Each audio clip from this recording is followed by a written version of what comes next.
3월 22일 금요일 마감 브리핑 영상 시작하겠습니다.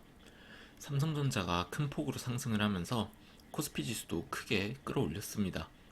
개인적인 의견은 여기서 조금 더 오를 수는 있다고 보지만 오르더라도 한 차례 조정이 나올 수 있다고 보는 게 합리적일 것 같습니다. 일단은 추세선 하단 근처까지 와 있는 상태고 이쪽처럼 추세선에 맞고 내려가면 다시 올라갈 확률이 있겠지만 이렇게 오버슈팅이 나오는 경우에는 큰 폭의 조정이 나올 수도 있기 때문에 조심해야겠습니다. 저번 마감 브리핑에서도 말씀을 드렸지만 달러 환율이 중요해 보인다고 말씀을 드렸었는데요. 달러 차트를 한번 보시면 이쪽 단기 추세선을 강하게 돌파를 해주는 그림이 나온다면 중장기적으로 크게 상승할 확률이 생긴다고 말씀을 드렸었습니다. 파월 의장이 금리 인하에 대한 긍정적인 발언을 했음에도 불구하고 달러가 단기적으로 크게 상승이 나오고 있죠. 여기서 눌림이 나왔을 때 다시 추세선 아래로 빠지지만 않는다면 말씀드렸던 대로 올해 안에 1,400원대까지 계속 올라갈 가능성이 높다고 보고 있습니다. 제 개인적으로는 미국 주식 비중이 더 큰 만큼 달러가 오르는 게 좋긴 하지만 국내 주식에는 부정적인 영향을 줄 수 있기 때문에 계속 트래킹하면서 주시를 하는 게 좋겠습니다. LX세미콘 보시겠습니다. 예상했던 대로 21선 돌파는 나왔고 121선 저항에 맞고 눌림이 나왔네요. 생각보다 눌림목 거래량이 꽤 터졌습니다. 21선 근처까지 내려와 있는 상태인데 종가 기준으로 21선을 지켜주는 모습이 나온다면 매수를 고려해볼 만 하겠네요. 저는 아래에서 매수 잡은 물량이 소량 있긴 해서 일단 좀 더 천천히 지켜보려고 합니다. 21선에서 지지를 받는다는 보장은 없기 때문에 오히려 121선 돌파가 나왔을 때 매수를 하는 것이 더 안전하다고 생각이 되네요. 손절 라인만 확실히 잡는다면 21선에서 매수를 들어가는 것도 나쁜 선택은 아니라고 생각됩니다. 솔로엠 보시겠습니다. 솔로엠도 예상했던 대로 움직이네요. 이쪽에서 반등 힘을 받지 못하고 계속해서 음봉을 만들어내는 모습이 한 레벨 더 하락이 나올 거로 보였는데 하락이 나오고 있습니다. 제 개인적인 예상으로는 최소한 이쪽 갭까지는 메꾸는 위치까지 내려올 수 있다고 생각이 되고요. 좀 더 급격한 하락이 만들어진다면 이쪽 라인을 살짝 깨고 내려가는 라인까지도 내려올 수 있다고 보고 있습니다. 그래서 매수는 23,000원에서 22,000원 사이 정도에서 하면 좋지 않을까 생각이 되는데요. 일단 저는 지금 상황에서는 그렇게 매매 계획을 가지고 지켜보려고 하고 추후 움직임에 따라서 또 매매 계획을 세워보려고 합니다. 셀트리온 보시겠습니다. 굉장히 오랜만에 다루네요. 저번 마감 브리핑에서 말씀드렸듯이 저는 바이오 섹터가 큰 상승을 만들지 않을까 생각됩니다. 그러기 위해서는 대장주들이 섹터 지수를 받쳐줘야 하는데 그 중에 하나가 셀트리온이라고 생각을 하고요. 한미약품도 한번 크게 갈 거라고 보는데 일단은 셀트리온을 보시면 최근에 지속되던 하락세를 위로 올려놓았습니다. 위에서 거래량을 크게 터트리면서 224일선의 방향을 살짝 틀어놓고 횡보를 하고 있는 중이죠. 여기서 굳이 다루진 않겠습니다만 한미약품도 마찬가지입니다. 이제 중장기적인 상승을 만들어낼 초입으로 볼 수 있는 형태라고 생각이 되고요. 개인적으로는 지금 위치에서 매수도 충분히 괜찮다고 생각을 합니다. 아직 저도 매수를 하진 않은 상태이지만 아마 다음 주 초에 매수를 들어가게 될 것 같네요. 바이오 대형주들이 움직이면서 코스닥, 바이오 종목들이 순차적으로 뉴스를 터뜨리면서 펌핑을 만들어내는 장이 나올 거라고 예상을 하고 있습니다. 일단 대형주들을 매수를 해놓고 코스닥 바이오 종목들 중에 괜찮은 종목들을 매수를 해놓고 기다려볼 생각입니다. 코스닥 차트 보겠습니다.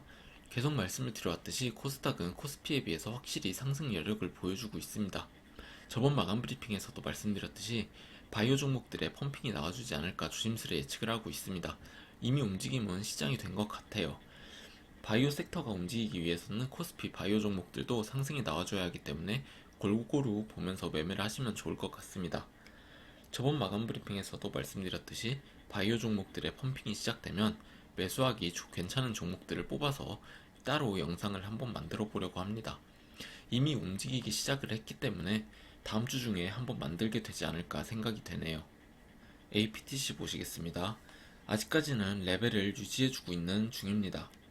지지를 받아주면서 아래에서 올라오고 있는 이평선들을 기다리고 있는 모양새네요. 계속 유지를 해주다가 21선을 타고 상승이 나오면서 돌파가 나오지 않을까 예상을 하고 있습니다. 만약에 아래로 쏟아진다면 224일선을 잘 지지를 해주는지 잘 지켜봐야겠습니다. 만약에 예상대로 흘러가지 않고 224일선 지지를 받지 못하고 이탈하는 그림이라면 익절을 하고 나올 생각입니다. 바이오 플러스 보시겠습니다. 아래로 쏟았지만 아직 보유 중에 있습니다. 앞서 말씀드렸듯이 바이오 종목들이 하나둘 꿈틀대고 있는 모습이라 바이오 종목들의 펌핑이 나올 거라고 예상을 하고 있습니다. 바이오 플러스는 어떤 호재거리를 터뜨릴지는 모르겠지만 아마 바이오 종목들이 움직이기 시작한다면 뭐든 터뜨리면서 상승을 만들어낼 거라 예상을 하고 있습니다. 그 전까지는 크게 하락이 나오지 않는 이상은 가져가 볼 생각이고 다른 바이오 종목들을 매매를 하면서 기다려 볼 생각입니다. 제넥신 보시겠습니다. 제넥신은 224일선 돌파를 앞두고 있는 것처럼 보이네요. 이변이 없는 한 저는 다음 주 초에 매수를 잡아볼 것 같습니다. 이전에는 224일선을 돌파를 하면은 잡아볼까 생각을 했었지만 지금 그림이 돌파 직전에 매수세를 기다리고 있는 그림으로 보여서 한번 잡아보려고 합니다. 지금 위치에서 매수를 잡는다면 손절 라인은 21선 정도가 되겠네요. 바이오 종목들의 상승세가 시작되면서 제넥신도 크게 한번 올라가 주기를 기대를 해봅니다. A루트 보시겠습니다. A루트는 4월 12일부터 액면 병합으로 거래 정지가 되는데 그 전까지의 추세를 잘 봐야겠습니다.